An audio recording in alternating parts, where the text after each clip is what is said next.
YouTube peeps, we're going to get into Miss P's stall here. I'm going to go out and take her face mask off because we're going to get a big thunderstorm coming. And I don't like her to be blinded by her face mask with a big storm coming. Don't be eating their grain. Come on now. I hope you can't get your head in there.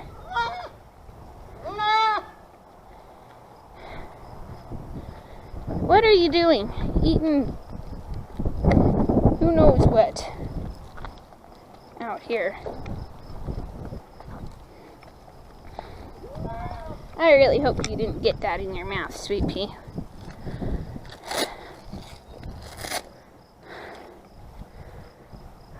I like to take this off because during a thunderstorm, it limits their vision, and we're about to get a doozy of one, if you can't see that. And I don't like her to have that on. I don't like her to have that on. Sorry, dropped the camera. I don't like her to have that on. She's all cockeyed with her blanket here. Something's getting her. Need to spray some more fly spray on her. Something's getting you, huh? And we got the goats. But right now, I'm gonna babysit here for a minute. We're about to get a pretty big storm. I'm gonna have to get some chores done. Here's the goats. But I don't like them to have these on. As you can tell, let's see, from a horse's perspective, what it looks like in here. Yeah, you can see through it, but you can't see real good. And I imagine if you go in a dark place, you're really not going to be able to see through it. So when we're having a thunderstorm, I like to take that off, because that not being able to see is taking away one of their something's biting her. I'm sorry, Sweet Pea, the flies are bad. We're gonna get some fly spray out here. Let's go get some fly spray. Oh, let's go get some fly spray. Yeah, well, we'll get to see what it looks like here. What does it look like when we have a fly net on and we come into the dark? It gets really dark, and you really can't see much.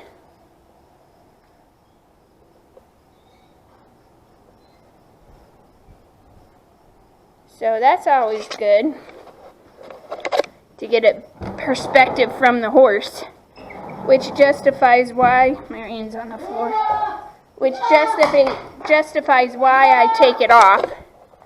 We're gonna go get the fly spray.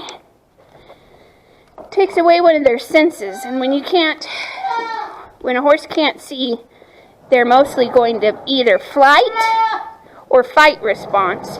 Flight first, get agitated, and fight second. She's not gonna like me. She doesn't like fly spray. Oh. She said, don't spray me with that, please.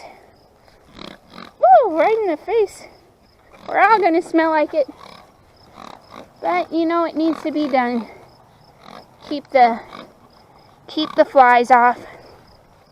So crucial to keep these guys from bugging them. Goats, you ever feel like you're in the way? Sweet Pea doesn't like it, but she'll thank me later.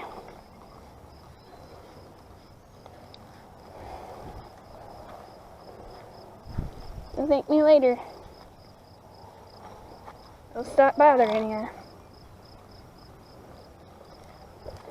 I'll put it on me too. I'll put it on me too.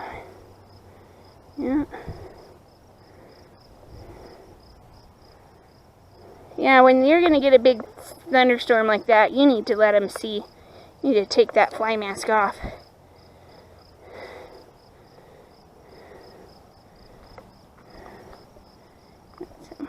dusty on her ear here. Yeah, I'm working on it.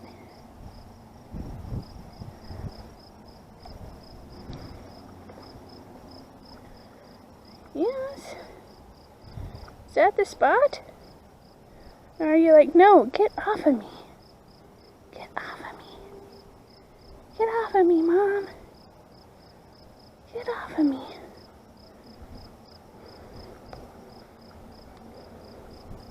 Itch, itch, itch, itch, itch, itch, itch, itch. You should always play with your horse's ears. It's good for them. Helps them get used to having somebody around their heads. I like to give Sweet Pea a good rub. She likes it. She enjoys it. Get that mud and crap off of there. Got a lot of chores to do yet. A lot of poop scooping left to be done. And also, if you want to be good to your horse and not rude, you can... Here. Sorry, guys. You can spray some of that on your hand and put it up on their ears. That'll keep them flies away from their face. Oop. This is going to be kind of a bad video, sorry. Got fly spray in my hands, and you can rub it down on their face and under their chin. Keep them flies away from you. Give her a good rub. She's like, oh, get away from my face. Get away from my face. Okay, sweet. I need to fly spray myself. There you go. There we go. Anyhow, the other thing I wanted to talk about is the negativity in the horse world. I think that we need to change our thought process. Just because something's been done that way forever doesn't make it right. Doesn't make it the right answer either. We need more pioneers in this industry that think outside the box, that think about different things, and think outside the box. Oh, hello, goat. We need more pioneers, more people willing to step out of the box and boundaries. Kind of like when people think, oh, well, we put shoes on a horse. Well, yeah, we do. We've done that for a long time. It's an archaic thought, but we still do it. But there's more technologies than there used to be, and be open to those and not closed-minded. I think one of the worst things, especially with horses like Miss P, is being closed-minded. Well, that's the way we've always done it, so that's the way we're going to do it. And that's the way we've always done it. Well, you can't be that way with these kind of horses. You got to be open to new changes, like the camelina oil that I've been using. I was open to the fact that, okay, soybean oil, nobody told me it was wrong. Found out it was wrong. And now we've found camelina oil. Yes, it's expensive, but man, has it made a change in this horse's symptoms. But you got to be open. You know, too many people in the horse world get set in their ways, and they get in that. They act just like their horses. Fight or flight. You know, if it's new or something they don't know, they run away from it. And then they challenge it. And then they want to disclaim it out of anger, out of fight response. First they flight it, know they're never going to do it, and then they fight it. And it's that way with everything. Horses, goats, humans. It's human nature, goat nature. To fight or flight, huh? To fight or flight. First we try and run away from stuff, and then we fight it. It's kind of like horses when you train them to go across water for the first time. Some of them take right to it, and some of them just don't want nothing to do with it, and they and they want to run away from it, and then when you won't let them run away from it, they fight you on it, and then finally they walk across it, and they're like, hey, I can do this. This doesn't hurt me. So ideas like going bitless, ideas of learning how to communicate with our horse, ideas about going without shoes, which isn't always possible. It's not always possible. I understand that. Some horses have jobs that people are just convinced that they need to have the horse shod. Some people are just convinced that they need to have the horse shod. But, you know, there are other ways to do that process too. I get in trouble on Facebook a lot because I guess I speak my opinion and my common sense truth, and sometimes that doesn't always go over real good with humans, especially in the horse world. Got a lot of women in particular that know what they know and they're not going to learn anything else. Well, I'd hate to live in a life. What do you got going on there? I'd hate to live in a life where you know what you know and you aren't open to anything else. She's got some dry skin right there. Itch it for her. Yeah, does that feel better? Yeah, she says that feels really good. Had a little dry skin there, Missy. Flies been getting at you right there, maybe.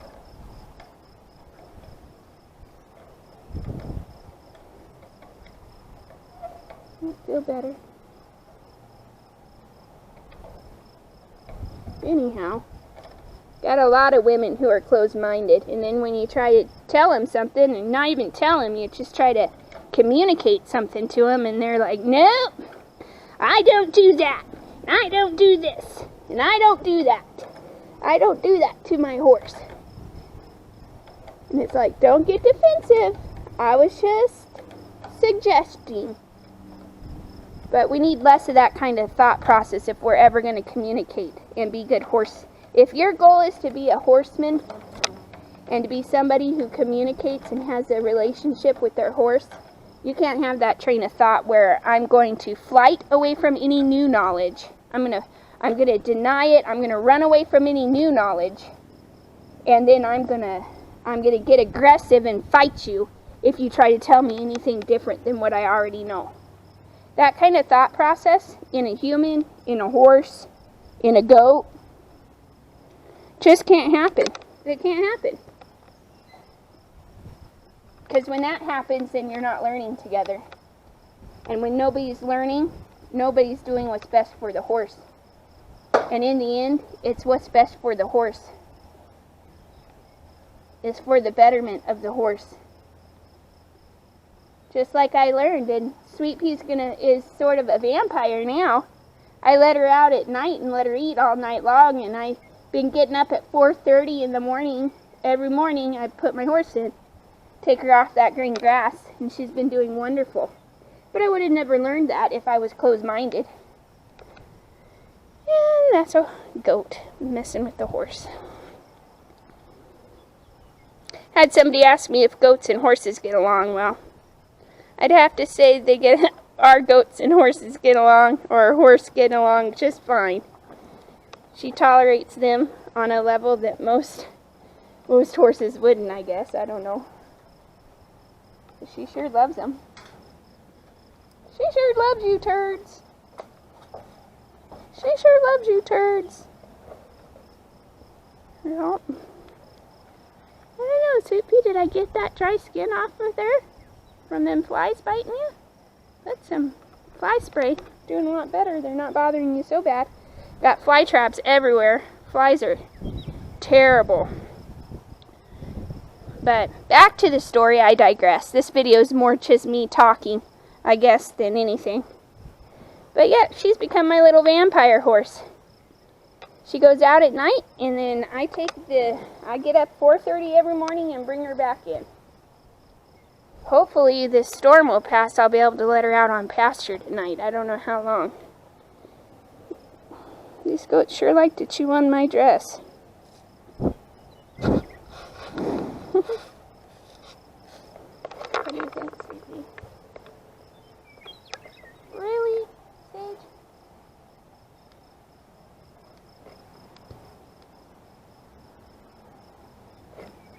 Really?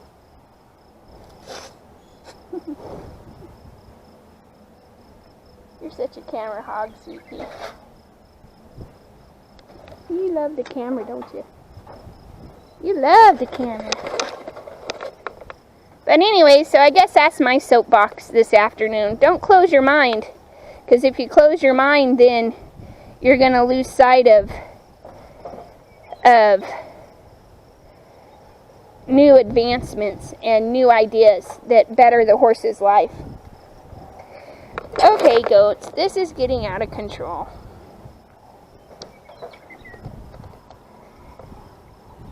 Anyhow, so what happens when you wear a dress out to the barn? The goats decide it's their personal play area.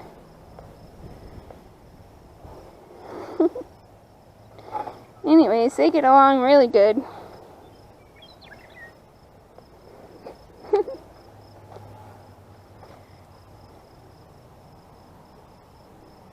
But anyhow, that's my soapbox for the day. She even got a little blood on there from that. I don't know if those are bites or what. We're going to have to put some doctor her with some of that one stuff I have. Yeah. She says, I don't know. That itched though, huh? That itched. Bug bites. But anyhow, well, this video is getting a little long, so I'm going to go ahead and end it. Just keep an open mind and be a good horseman. Think about it. Is it good for the horse? Is it good for their soul? And is it making them happy? Because if it's not, they'll tell you. They'll tell you in ways that aren't subtle, and they'll tell you in subtle ways. But they will tell you and communicate to you. Got a little sister fight going on here. Hey, you two, let's be gracious to each other. Let's not be mean. Sage says, no, we're going to play. But anyways, alright, we'll end that video here. And sorry I hadn't made one in a while. And this one's a little long-winded, but... oh my goodness. Goats being goats. So we'll end that there. Love your horse and love your goats.